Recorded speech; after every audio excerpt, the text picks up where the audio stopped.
यो चाहिँ कालिम्पोङको विशाल मेगा मार्ट हो।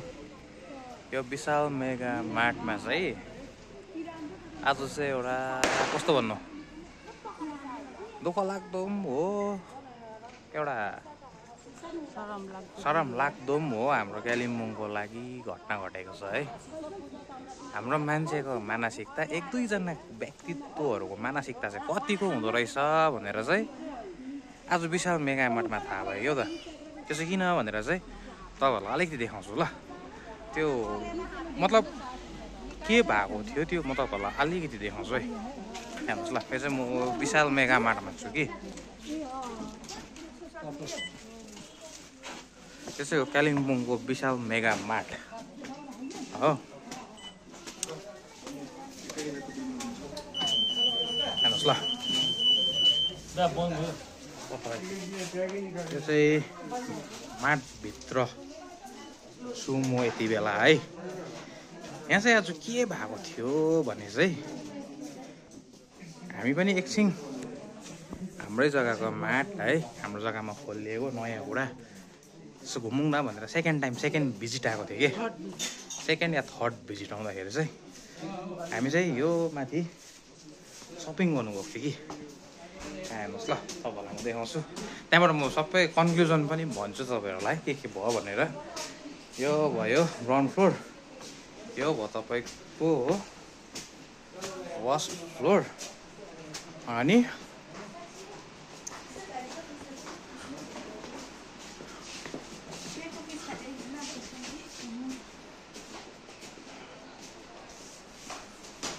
यो भयो तपाईँको सेकेन्ड फ्लोर, माथि टप फ्लोर भनौँ न है।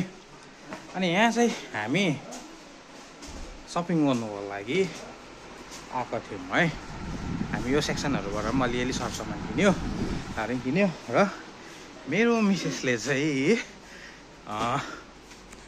के भन्यो भने यहाँबाट यहाँ कटनहरू रहेछ कि, यो पर्दा भन्छ नि होइन, पर्दाहरू चाहिँ पर्दा लैजाउँ होइन भनेर हेर्नुको लागि चाहिँ पर्दा थियो।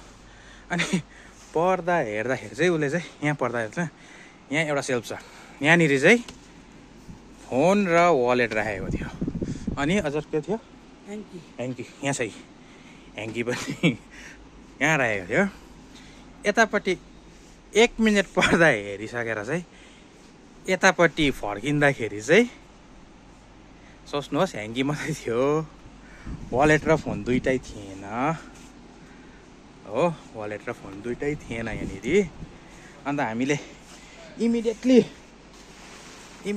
हामीले यहाँनिरको स्टाफ र म्यानेजरसँग पनि हामीले बात गर्दाखेरि चाहिँ एकैछिन जस्ट अहिले within a fraction of second हो, हाम्रो अलिकति सिसिटिभी फुटेज क्याप दिनुहोस् न भनेर हामीले उहाँहरूलाई रिक्वेस्ट गऱ्यौँ। रिक्वेस्ट गर्दाखेरि चाहिँ उहाँहरू आएर अलिकति यहाँ अकमक्यो है। यहाँ आएर किन चाहिँ अकमकिनु भएको रहेछ भन्दाखेरि चाहिँ तपाईँको यो एन्ट्रेन्सहरूमा चाहिँ सिसिटिभी क्यामेरै छैन रहेछ। जुन चाहिँ मलमा चाहिँ तपाईँको थाउजन्ड्स अफ कस्टमर्सहरू डेली भिजिट गर्छ, यहाँ आउँछ, सबैजना त्यस्तै नियतले आउँछ भन्ने पनि छैन रहेछ। यहाँ हाम्रो पनि कालिम्पोङमा अलिकति मान्छेको मानसिकतामा चेन्ज भएको रहेछ कि।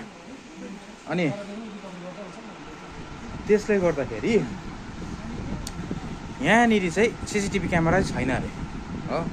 अनि सिसिटिभी क्यामेरा नभइसकेपछि त अब फर्दर मैले त उहाँहरूलाई एकछिन त मैले केही भन्न सकिनँ, तर उहाँहरूको यो सेक्सनको अगाडि चाहिँ यो ग्रोसरी सेक्सनमा सिसिटिभी क्यामेरा रहेछ हो। अनि तल बिलिङ काउन्टरहरूमा चाहिँ सिसिटिभी क्यामेरा रहेछ उहाँहरूको हो।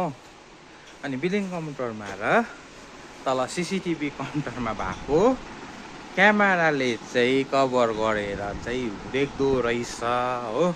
अनि देख्दाखेरि चाहिँ दुःख पनि लाग्यो। हाम्रो कालिम्पोङमा पनि यस्तो हेर्दाखेरि त त्यस्तो खालको मान्छे त लागेको थिएन, तर रहेछ हो। अनि उहाँहरूको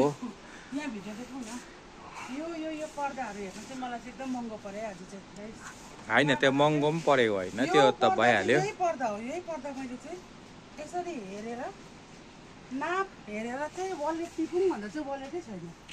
ठिकै छ, होइन त्यसको लागि पनि केही पनि छैन हो।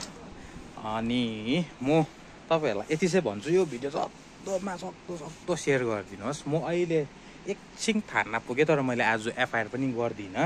किनभने तपाईँहरूलाई अचम्म लाग्छ होला, जुनले काण्ड गर्यो त्यो हाम्रोमा इमेज प्रुफ सबै आइसकेको छ। हाम्रोमा चाहिँ यहाँनिर सिसिटिभी क्यामेरा नभएको छ, उहाँले फाइदा उठाएको रहेछ। तर मल्समा अरू जग्गा पनि थियो सिसिटिभी क्यामेरा, यहाँबाट झरेर जाने त तलै हो, त्योहरू चाहिँ बिर्सिनु भएछ हो। तर मल्सको पनि एकदमै गल्ती हो, त्यो लेन्दी प्रोसेसमा बहुत दुःख गरेर अहिलेसम्म बसेर निकाल्नु पर्यो है। यहीँनिर हुनुभयो विदिन अ सेकेन्ड हामीले पक्रिनु सक्थ्यो। तर म जसले पनि लगेको छ हेर्नुहोस्, मैले एफआइआर पनि गरेको छुइनँ। मैले अहिलेको लागि मैले गएर म फर्किँदैन भने तपाईँको इज्जत सोचेर एउटा होला बिचरा किन म बदनाम गरिदिनु होइन। एउटा नेपाली भएर हाम्रो कालिम्पोङमा पनि चोर रहेछ भन्ने चाहिँ किन बनाउनु भनेर चाहिँ मैले एकपल्ट चाहिँ बरु म भिडियो बनाएर छोड्छु, सामाजिक सञ्चालनमा हालिदिन्छु हो। त्यहाँबाट चाहिँ म 24 घन्टाको टाइम पनि दिन्छु है। मेरो फोन, मेरो वालेट, मेरो मिसेसको फोन, मेरो मिसेसको वालेट है 24 घन्टाभित्रमा सही सलामत फर्काइदिनु होस्। तपाईँले सही सलामत फर्काइदिनु भयो भने म त्यो कुरालाई मैले त्यहीँनिर त्यो सक्देर त्यो इन फर्दर यो त्यो हाबीजाबी पनि म गर्नेवाला पनि छुइनँ हो। म केही गर्दिनँ पनि इन फ्युचर हो। तर 24 घन्टाको टाइम बित्यो भने चाहिँ म एफआइआर त गर्छु। मेरोमा पेपर रेडी छ। म थानामा पुगेर पनि, म खुद पुगेर पनि फेरि म फर्केर आएको हो। ठिकै छ, एकपल्ट हाम्रै मान्छेको के बदनाम गर्नु भन्ने हेतुले है। त्यसैले गर्दा म भन्छु 24 घन्टाको चाहिँ म टाइम दिन्छु हो। 24 घन्टाभित्रमा 24 घन्टाभित्रमा चाहिँ त्यो मलाई कन्ट्याक्ट गरेर मलाई फर्काइदिनु। म केही भन्नेवाला पनि छुइनँ, म केही गर्नेवाला पनि छ। म इज्जतसँग म त्यहीँ बिर्सिदिन्छु त्यो कुरालाई। तर 24 घन्टा यहाँबाट उता भिडियो अपलोड भएको देखियो त 24 घन्टा नाग्यो भने चाहिँ मेरोमा भएको फुटेज, सिसिटिभी क्यामेराको फुटेज थानामा गएर एफआइआर गरेर म पब्लिकको अगाडि नाङ्गोझार बाँधिदिन्छु। त्यति बेला चाहिँ कसको इज्जत चाहिँ के हुँदो रहेछ त्यति बेला सोच्नु हो। अहिलेको लागि यति नै। अहिलेको लागि मलाई बेसी भन्नु केही छैन। मेरोबाट 24 घन्टाको चाहिँ टाइम छ। किनभने हाम्रोमा तपाईँहरू यो कालिम्पोङमा फर्स्ट बनिएको मल्सहरू हो। तपाईँहरूले यस्तो खालको बिहेभ नगर्नुहोस्। यहाँनिर धेरैवटा सिसिटिभी क्यामेरा हुन्छ, तपाईँको छेउमा सिसिटिभी क्यामेरा देखिन भनेर तपाईँले टापाकटिपी गऱ्यो भने अरू जग्गामा